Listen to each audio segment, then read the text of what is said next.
Yo, yo, yo, yo, yo, yo, yo, yo, yo. Yo, yo. What's good with it? It's the homie Mac. Music, art, culture, knowledge. Reporting live from the Dogon. Each one teach one piece of love. You know what it is. Thumbs up, give me the likes. Thumbs up, give me the likes. Like, share, comment, subscribe. Subscribe to the YouTube channel, 82 Kings. Click on the watermark on the bottom. My left, your right on your screen. Click on that so you can subscribe to 82 Kings. Get a lot of this magnificent content that I got over here, man. But yeah, real quick, this is a session of Mac minutes, and I want to talk about the Nation of Gods and Earths, known as the 5%ers, and my experiences with them, and how I have learned a lot. I have gleaned so much from the Nation of Gods and Earths. I actually was introduced to 5% culture. Really, when I think about it, when I was like maybe 6 or 7, when I first heard Rakim, I'm hearing Rakim talk about dropping science. As I get older, I'm hearing poor righteous teachers talk.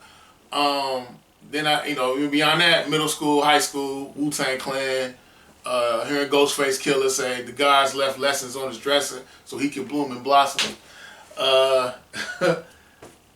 Shout out to Cannon B, also simple. Then hearing RZA say the black man is God. What does all this mean? I'm coming from this, my father's a deacon, my background, my father's a deacon. My mother is an evangelist. I grew up Church of God in Christ, Christian. I still identify as such. I'm non-denominational, but I am a Christian. Unapologetically.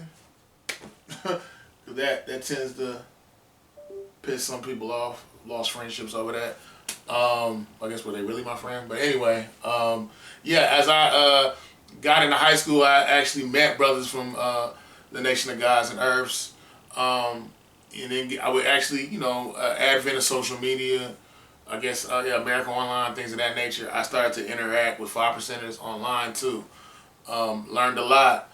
I was introduced to supreme mathematics. I was introduced to the supreme alphabet. I was introduced to the 12 jewels. That was my foundation.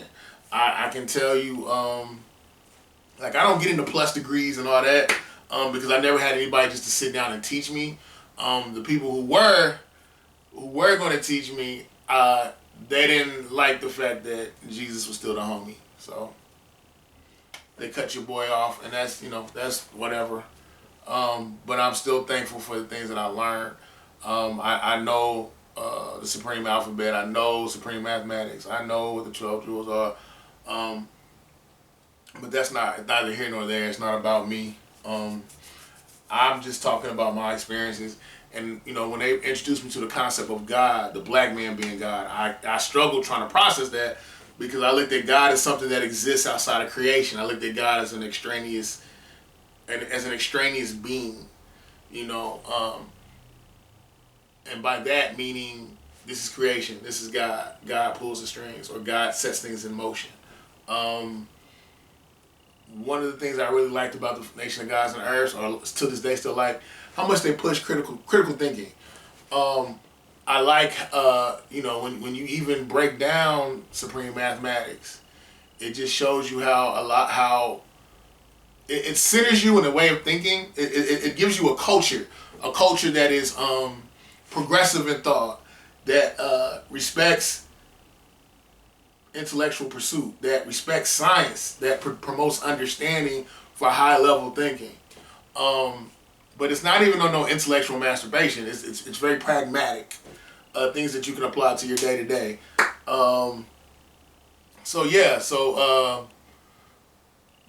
That was my introduction. Even when I was in elementary school, I grew up around people in the Nation of Islam. That was my introduction to Islam. I knew people who left the Nation of Islam and became Orthodox Muslims, and would go to the masjid, and actually some of them, their perception of the NOI changed. But that's a whole nother conversation. I always like the vernacular. I'm a wordsmith. I am an MC. I am a writer. I am a journalist. I am big on words. I love the vernacular of the 5% culture. How they even for cities, they have their own geography. For cities, Brooklyn is Medina, Harlem is Mecca. That's where Allah School started. Clarence 13X, Father Allah. What else did you have? Detroit is D Mecca. Atlanta is Allah's Garden. LA is Love Allah. Pittsburgh is Power Born. Philadelphia is Power Hill. Just the drop in science. Supreme Mathematics. Supreme Alphabet. What else? Tricknology. Devilishment.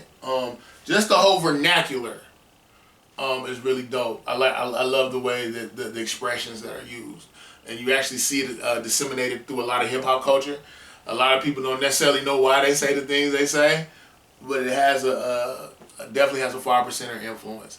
One of the things I always thought was dope about 5% is how the social scope of society, how they broke it down. You have 85% of people in society that are just dumb, deaf, and blind.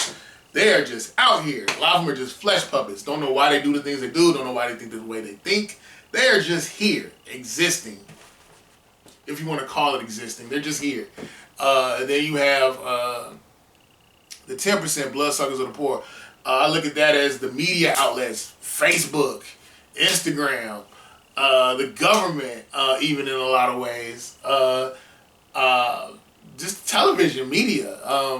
You know, I remember 5% told me, you know, what is television? You know, what they always say, programming. What are they programming you to think? You know what I'm saying? Are you gleaning anything from this programming? Is it enhancing you in any way? Or is it dumbing you down? Is it suppressing your critical thinking? But anyway, yeah. And they profit off the ignorance of the people. That's like a Muslim brother told me, ignorance is not a divine call. Ignorance is not a divine call. Learn as much as you can and keep learning. It's what is it? Isaac F. Tamal said education is something you can never finish. And I agree. It keeps going. You keep adding on.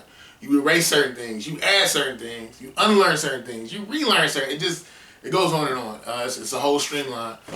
And then you have the 5%. 5%, poor righteous teachers, the people who are trying to enlighten everybody, tell them the truth. I would say it's tantamount to the allegory of the cave, how the guy left the cave and tried to come back and enlighten the guy and say, hey, let's get out. And some of them just were cool. They were cool with being dumb, deaf, and blind. Is what it is. The 5% Nation has definitely influenced me to take more of an objective scientific approach to thinking, more objective scientific approach to life. Scientific method, which is the best method. I'm definitely pro-critical thinking. I'm big on self-analysis, self-reflection. Sometimes maybe to a fault, because I have to be more patient with myself. Because I think self-improvement, it can become self-deprecating. But at the end of the day, we are, as some would say, we're gods having a human experience.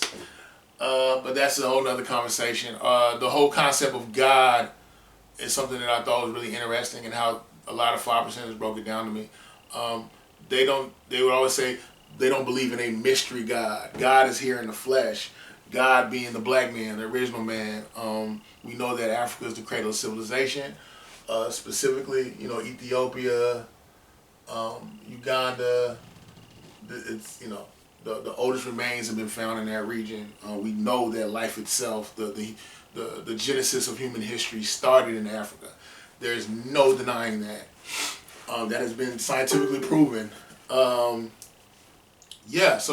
what is a righteous black man is God. When I say righteous, having a heart for justice, being a critical thinker, moving with righteous steps. And by righteous, not thoughts that are beneficial to greater society, thoughts that are free from poison, are free from self-indulgence, that are free from destruction, self-destruction, destruction of your community. I like how even when you break down the universal flag, it speaks to the universal flag being the symbol of the nation of gods and earths. Even when you break down the universal flag, I'm gonna put it as the photo for when you look at the link to this video. The universal flag, when you break it down, it speaks to the dynamics of man, woman, and child, and how there needs to be the thesis and the antithesis and the thesis that is man and woman, it comes together. One becomes three, creates life. But yeah, I'm not about to break down the stars and the crescent moon and all that. But y'all, I'll leave something for y'all to research. But yeah, I like how I think 5%ers take a very pragmatic approach to life. I have seen some brothers get a little arrogant with their knowledge. Somebody told me knowledge is food for the soul, but it can also be, destructive if it leans into your ego, if you let it. But yeah, hip hop culture was my introduction to the Nation of Gods and Nerves. But my introduction to Islam itself was not hip hop culture. I went to a school called the W.E.B. Du Bois Academy. When I was there, the people who would feed us, the people who were over, our diet, the lunch ladies and the lunch ladies and the lunchmen, they were Muslims. They were Orthodox Muslims. That was my introduction to Islam. We would talk about not necessarily religion, but just culture. They would teach us about having a righteous culture within, having order, being disciplined. And then I thought, I don't know, when I talked as I got older and learned more about the gods and earths, there were things that I told them, that I told the Orthodox Muslims that I learned from the Nation of Gods and Earths that they would consider to be heresy or astaghfirullah, as they would say. But this isn't, I'm not trying to create no separation or division. It's interesting seeing how people process things. It would almost be sacrilegious for me to say Allah means arm, leg, arm, head to Orthodox Muslim. Or to even say the man is God. But it's interesting how people process things, but I feel like, whatever knowledge you have, whatever information you have, it has to be moving you to a better point, growth. So I guess if it works for you, I'm not attacking anything. But yeah, one of the main things I've learned from the Nation of Gods and Earths is just how to be more self-reflective, self-analytical, take a scientific approach to life. I'm currently a scientist. I'm studying internal medicine. I want to have a career in internal medicine. That's the goal. But yeah, one of the things that I really, and some 5%ers know this, a lot of 5%ers I've encountered, they felt like, the Abrahamic faiths, they always make you look outward for a Messiah, Jesus being a messianic figure, but it transcends just salvation in that sense. It comes to a point in your day-to-day, everyday living. You're looking for someone to save you. And my pushback has always been, the Bible literally speaks to the fact that, hey, after faith without works is dead. After you pray, get up and move something. Make it happen. God has endowed you, and when I say God, I'm talking about, they say mystery God, but I don't think God is that much of a mystery if we really spend time with him. But that's a whole nother conversation. Don't want to go there. My point is, there are things in biblical text that speak to the fact that after that, you don't need to just lay on your back and wait for your situation to change. You are an active participant in your growth. And I do like how the Nation of Gods and Earths, that's personified. You take onus in your situation. You have the ability, you are endowed to change your circumstance. I firmly stand on that. But yeah, I could go on all day. Peace to the gods, peace to the earths. One of the terms I always like that they would say is God body. God body is a man, a woman that has knowledge of self. And moves with righteous intentions. And adds on to the cipher. Adds knowledge to the cipher. With righteous and humble intentions. It's the homie MACK. Peace to the gods, peace to the earths again. Yeah, Islam, I self-Lord and Master, I self-Lord and Master. I've heard people break it down differently. But again, I'm just saying that to just say, I like how a whole culture was created that taught black people to be self-determined and take an active role in your growth, in your development. But yeah, it's the homie Mac, music, art, culture, knowledge. Each one teach one. Signing off from the Dogon. I'm out. Thumbs up, give me the likes.